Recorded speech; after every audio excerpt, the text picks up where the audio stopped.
Dun, dun, dun, dun, dun. Good Thursday morning. Amy Jacobson here. Former CEO of CPS, Paul Vallis, is in the house. You know, you used to be my boss. I know. I It was didn't even funny know 'cause that I then. worked at Channel.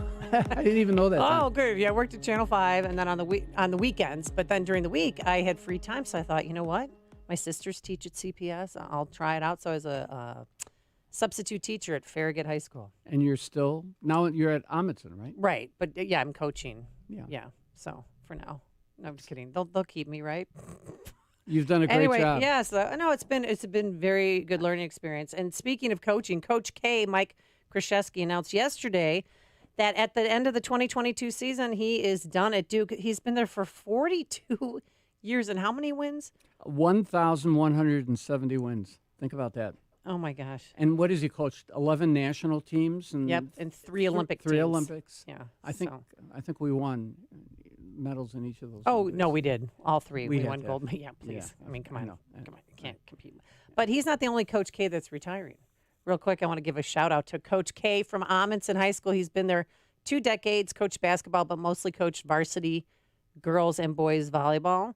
And he's leaving. He's retiring, which I'm so sad because he is such a wonderful man. I've worked with a lot of teachers and coaches, but he made me feel welcome from the beginning. He makes kids believe in themselves. He always gives kids a second chance. You know, he's just the most. He's larger than life. He walks in a room and he's very loud, and I'll just never forget his voice echoing in the gym. But what a wonderful man, a wonderful father, and a great volleyball coach. And we are going to miss him deeply. So I just wanted to give him a shout out. Those because coaches, in contrast to a lot of these suburban coaches, they get. I mean, their compensation pales in comparison. And I remember when I became CEO of the Chicago Public Schools. I mean, the coaches were just extraordinary.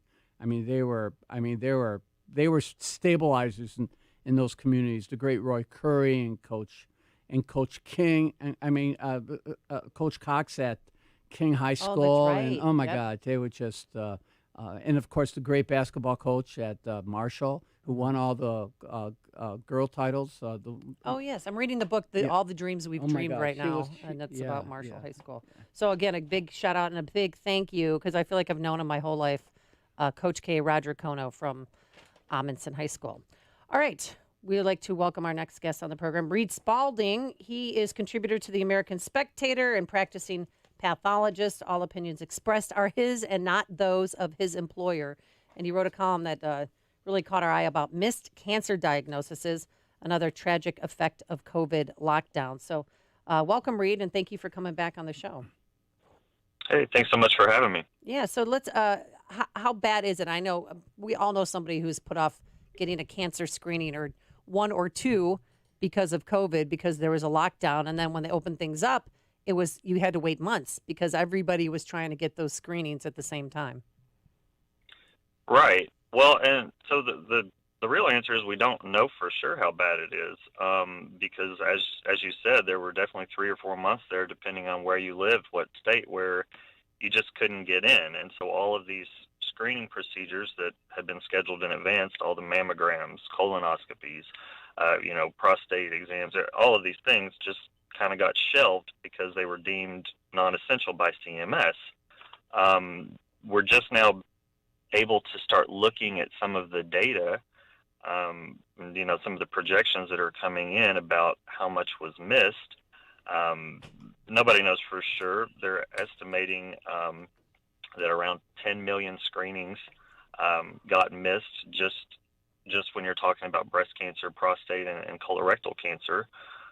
That's just in this country alone. That doesn't take into account screenings for lung cancer, which is also a huge killer. Doesn't take into account screenings for skin cancer, which obviously, melanoma is the big deal with that one.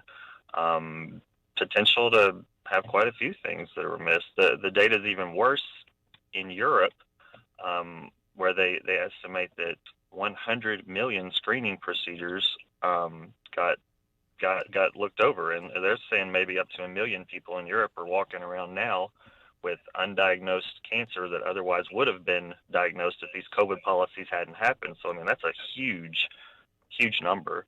So, yeah, it could be a really big problem. We don't know for sure, but, Well, last year when obviously when the quarantine was at its height, there were all sorts of statistics that were coming out statistics from like fire departments, EMS departments, where you had like a 45% increase in cardiac arrest calls because people weren't going in and they weren't doing their heart checks. And there were, Spain, for example, 40% fewer heart procedures Oh my gosh. because people just were delaying. They weren't going in. They weren't getting examined. They weren't identifying the heart ailments, that would normally, compel you to come in and, take the necessary, undergo the necessary heart procedures. So there clearly has been a consequence for the preoccupation with COVID. And we're just seeing the tip of the iceberg, particularly when it comes to cancers.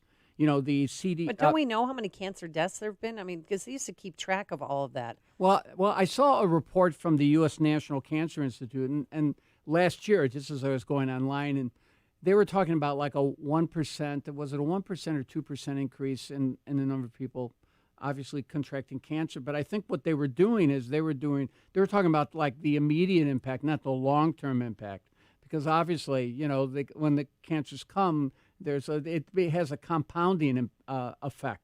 So clearly, I'm no authority. The authority is is our guest, but there clearly are consequences, not just for cancers, but for heart ailments, respiratory problems, and that are linked to the fact that we've been so preoccupied with COVID.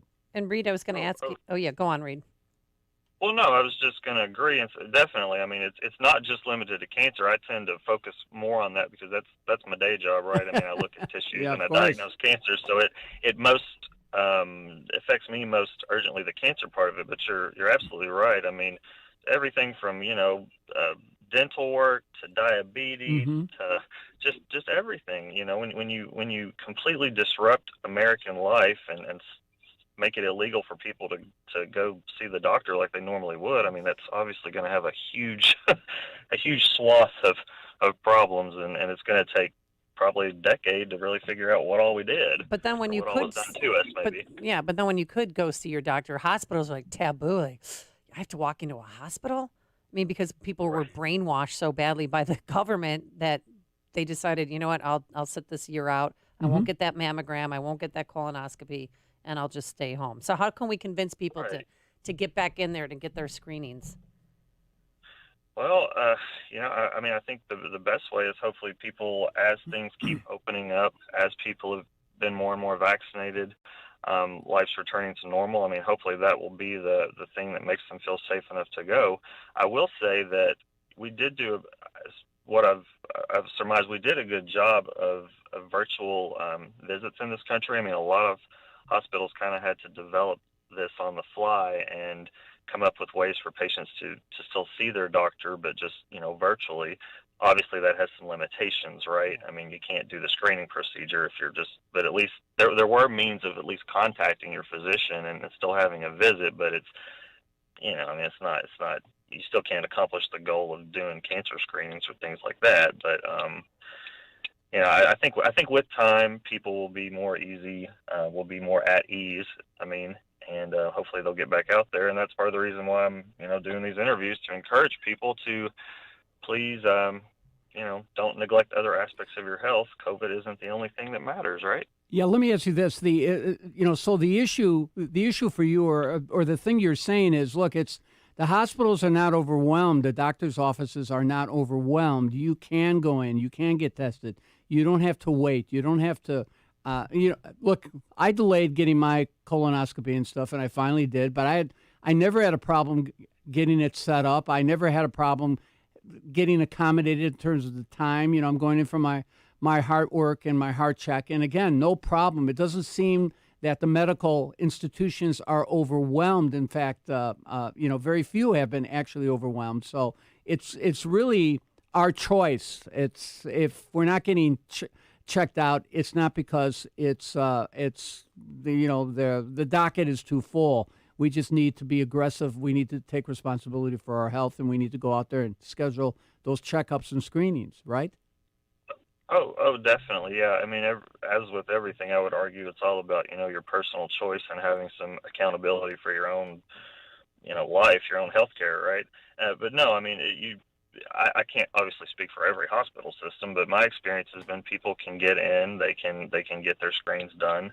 The healthcare facilities have been able to keep up with the demand, and it's again, this whole shutdown thing. It's not that it was the healthcare facility's fault in the first place, right? I mean, when the governor makes it illegal for people to come in, it's like, well, what do you do? Oh. You can't break the law. So right? irresponsible. I mean, they close your hospital, so. Everybody's just been trying to do the best they can do. But just to hit the point again, I mean, if you are a person who the mammogram got skipped last year and you're, healthy otherwise, and you're like, who cares? Well, just care a little bit. Please reschedule it, because that's why we do these things. Are very important. All right, Dr. Spaulding, one last question before we let you get on with your busy day. As a pathologist, did you see, because I had a problem because I've known a few people who died from cancer, but yet they were put down as COVID deaths. Right. How many cancer patients actually died from cancer, do you think, rather than from COVID? Well, I don't know. You mean that were labeled COVID? Yeah, they were labeled really COVID deaths, but they were already in hospice and they already had outlived their death dates. And then the family was shy, like, why did they put her down as a COVID death? She died from pancreatic cancer. Sure. I don't know for sure. I will say this, I don't think there has been a whole lot of that happen, truly and honestly. I mean, the cause of death on the certificate is going to be what was the immediate cause. So if a person had terminal cancer, but it was a COVID infection on top of them being so immunocompromised that's what officially killed them, then yeah, I suppose they would put that.